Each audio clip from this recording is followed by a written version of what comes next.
Siomai kayo dyan! Ako'y palaging craving sa siomai. Medyo excited ang person today dahil maraming siomai.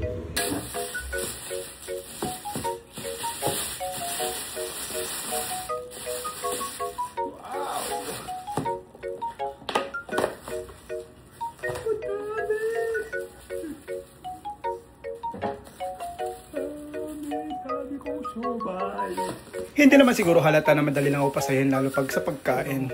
Lalo na binigyan mo ako ng siomai. Grabe. Thanks, Joe. Kung hindi dahil sa'yo, hindi ako craving satisfied today. Kasama na rin pala tong chili sauce, garlic, at saka soy sauce. Grabe. Napakasaya ko, guys. Tignan nyo to. Ito yung na-feature sa TV na pinadapang siomai. Yan yon. Ang cute, no? Pero pure meat yan. So, in-steam ko na nga para makakain na ang person.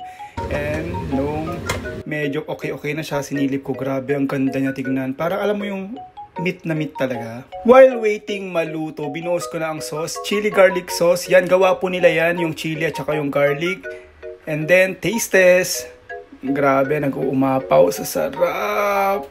Ako lang ba? Shucks, mainggit kayo. Kaya no wonder na na-feature sila sa TV kasi masarap talaga. Meat talaga siya. Wala talagang harina, wala extender.